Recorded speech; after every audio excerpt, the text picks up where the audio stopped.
Good afternoon दोस्तों।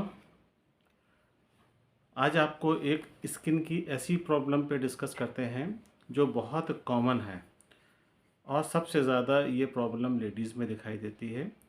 हमारे चेहरे पे एक डार्क कलर के ब्राउन भूरे रंग के या काले रंग के चित्ती चित्ती जैसे या पूरे चेहरे पे दाग आ जाते हैं। ये दाग बहुत मुश्किल से जाते हैं और बहुत ट्रीटमेंट लेते हैं, तब जा कर के इसका सही से इलाज हो पाता है। तो चलिए आज हम बात करते हैं ऐसे ही दाग जिसको हम मेडिकल साइंस में मिलाज़मा या आम भाषा में झाइयाँ कहते हैं। तो हम इसको समझने से पहले कुछ चीज़ें देखते हैं कि ये क्या है, मिलाज़मा किसे कहते हैं, क्यों होता है, इसके लक्षण क्या हैं और इसका क्या-क्या हमें इलाज का तरीका है। तो सबसे पहले हम बात करते हैं कि मिलाज़मा क्या है। ये एक स्किन की कंडीशन है जिसमें मेलानिन जो है हमारा, जो स्किन को कलर देता है, वो ज़्यादा एक्टिवेट हो जाता है। ये तब होता है जब अल्ट्रा वायलेट रेज, सूरज की किरणें जब ज़्यादा हमारे चेहरे पे आती हैं या हम उनके कांटेक्ट में ज़्यादा रहते हैं, तो सबसे पहले हमारा फेस ही कांटेक्ट में रहता है। तो फेस पे जो मेलानिन है वो ज़्यादा बन जाता है और वो फेस का एक पर्टिकुलर हिस्सा जो है वो ब्लैक हो जाता है। ये ज़्यादातर जो देखा गया है वो एक यंग लेडीज़ में 25 से लेकर 40 साल की उम्र की लेडीज़ में और मोस्टली जो है महिलाओं में होता है। पुरुषों में भी होता है लेकिन पुरुषों में कम है। दूसरा इसका देखते हैं कि इसमें ऐसा क्यों होता है।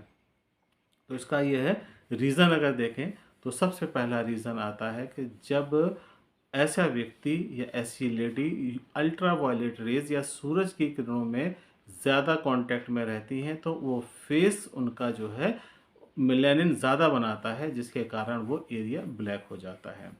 दूसरा आता है हार्मोनल। हार्मोनल में अगर प्रेगनेंसी है तो आयरन की डेफिशिएंसी के साथ साथ इसमें भी कमी आएगी और मेलानिन ज़्यादा होगा, डार्कनेस आएगी।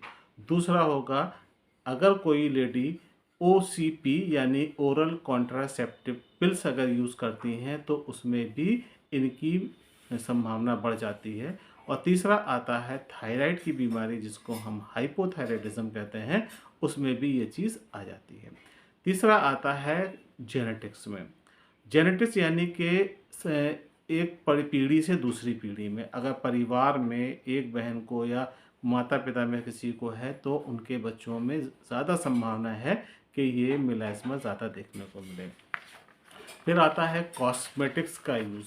अगर हम बहुत ज़्यादा कॉस्मेटिक्स, जो ऑयल बेस्ड कॉस्मेटिक्स हैं जिनमें तेल और चिकनाई की मात्रा ज़्यादा होती है, अगर हमको ज़्यादा यूज़ करते हैं और धूप के कांटेक्ट में ज़्यादा रहते हैं तो इस तरह के निशान देखने को मिलते हैं।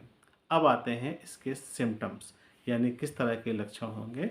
तो इसमें बड़ा कॉमन सा है और आसानी से पहचान सकते हैं आप कि ये मिलाज़मा है या और कोई स्किन हाइपर पिगमेंटेशन है। तो इसमें जो मार्क्स आते हैं जो कि बटरफ्लाई विंग्स की तरह है, जिसको हम बटरफ्लाई देखते हैं तो हमारी बटरफ्लाई जो होती है उनके विंग्स इस तरफ से दोनों ऐसे बन जाएंगे। यहाँ पे तितली के पंख की मानंद जो हैं ये बन जाते हैं।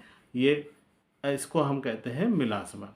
तो ये तीन तरह के होते हैं। सबसे पहला होता है एपिडर्मल, यानी स्किन के ऊपरी हिस्से में इनके हल्का सा पिगमेंटेशन आएगा।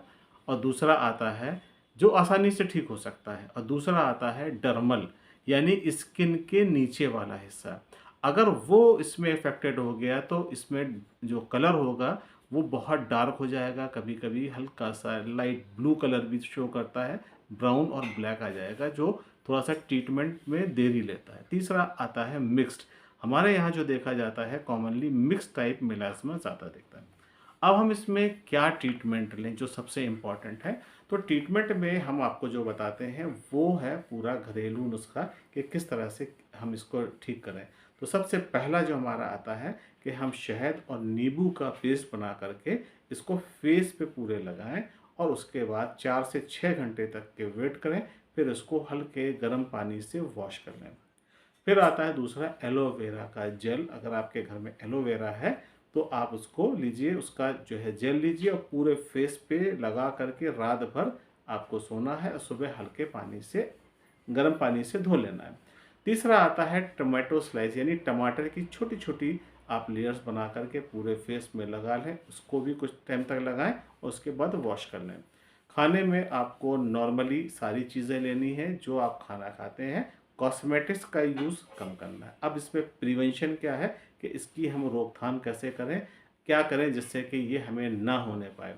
तो सबसे पहला है कि आप धूप के कांटेक्ट में कम से कम रहें, स्पेशली जो अभी विंटर की धूप है, इसमें हम लोग धूप सेकते हैं तो ये चेहरा हमारा जो है ये कवर करके हम धूप में बैठ सकते हैं। दूसरा, बहुत ज़्यादा ऑयली कॉस्मेटिक्स का हम इस्तेमाल ना करें। ओसीपी अगर आप उस तरह की मेडिसिन लेती हैं तो उसको हम कोशिश करें कि दूसरे के प्रोसेस में आकर के ले लें। तो अगर आपने आपके परिवार में कोई इस तरह का पेशेंट है और आपको है तो आप हमें कमेंट में बताइए, क्या आपने शहद का यूज़ और नींबू का यूज़ किया है? दूसरा, क्या आपने इसका एलोवेरा का जूस अपने फेस पे लगाया? अगर किया है तो आप हमें बताएं। अगर चैनल हमारा अच्छा लगा है तो आप इसको आगे प्रमोट करें, आगे भी बढ़ा दें। Thank you so much.